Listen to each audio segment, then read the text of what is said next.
Okay, this is 9.4, testing difference between proportion. So we are using proportion this time. So z-test that we're going to use. So the z-test with the some modifications can be used to test the equality or difference of the two proportions.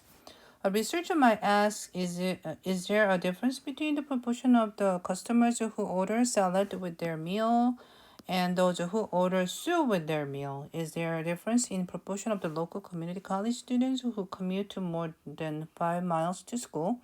Proportion of the local university students who commute to more than 5 miles to school.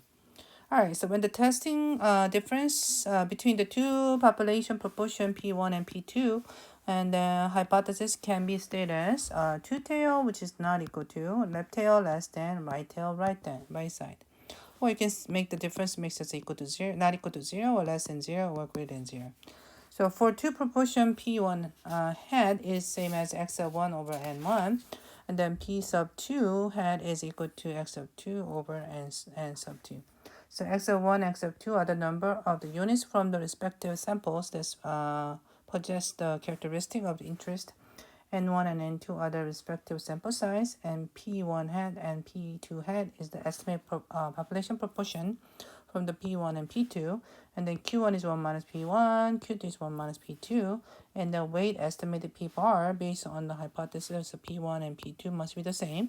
And then P bar, you can find this way. And then so Q bar is must be same as 1 minus P bar.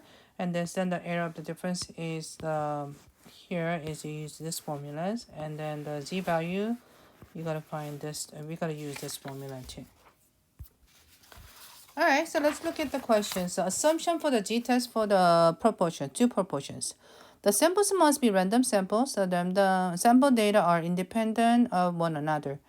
For both samples, NP is greater than 5 or NQ is greater than 5. So be sure to check the assumptions in situation when the assumption has been met before proceeding. Follow the same 5-step hypothesis testing procedure used before except the P1 head and P2 head and P bar and Q bar must be computed. So seatbelt use. In random sample of the 200 men, 130 said they used seatbelts. In a random sample of the 300 women, and 63 said they used the seatbelts. Test claimed that the men are more safety cautious than the woman at the alpha equal to 0.01 and show the traditional NP value method.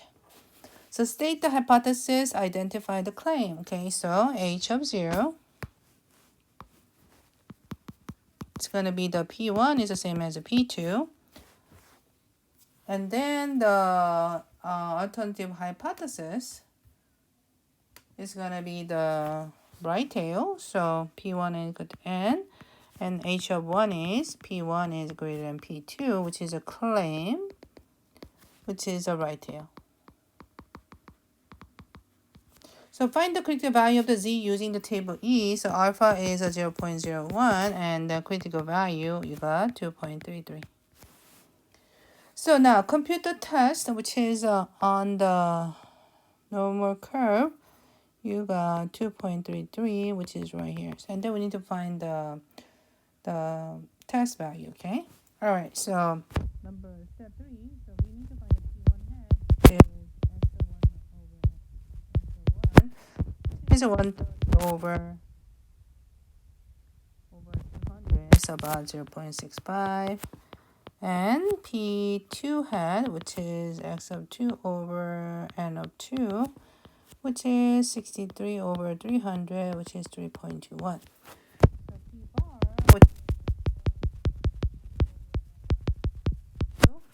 Which is 130 plus 63 over 200 plus 300, and you got 193 over 500, it's about 0.386.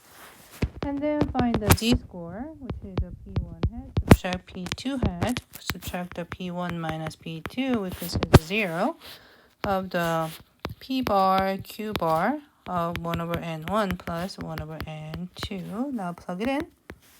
Now 0.65 subtract 0.21 minus 0, over square root of 0.386 times 0.614 of 1 over 200 plus 1 over 300.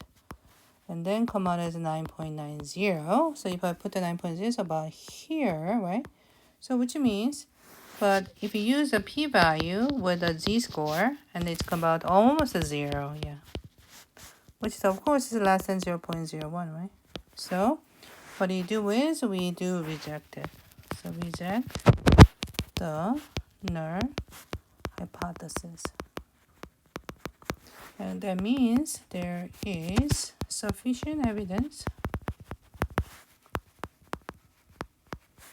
to support the claim that the population, oh no, sorry, proportions. What am I talking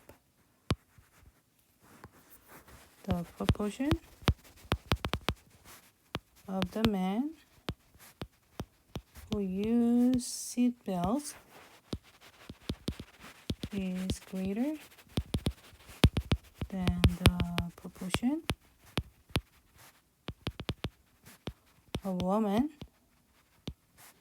who use seatbelt. Which is I do wear seatbelt though. Okay, all right. The next one. Now, confidence interval. So we're using the same problem to find the confidence interval to prove this too. So we're using the formula here. So we plug it in, okay? So which is P1 hat was 0.65. Subtract the 0.21 minus G sub alpha over 2 is come out as 2.58. Using the alpha equal to 1 minus 0.99, which is 0.01, but we need alpha over 2, which is 0.005. Okay. All right, and then you can just use this alpha over 2. All right, and then square root of, plug it in. So 0.65 multiplied by 0.35 over, oh, sorry, each over. So each over, you got it, and 200 and plus up 0.21 times 0.79 over 300, which is between the P1 and P2. And then you got same thing, 0.65 minus 0.21, this one plus up 2.58, and then 0.65 times 0.35 over 200 plus 0.21 times 0.79 over 300. So come out as 0.44, subtract 0.1061, which is between P1 and P2, subtract 0.44 plus 0.1061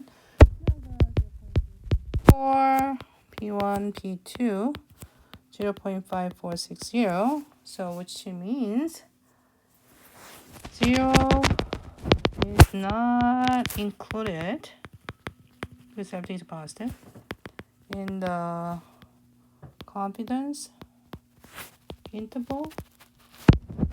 So therefore,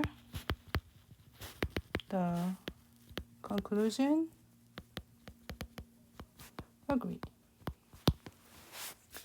All right, that's all. Thank you for listening.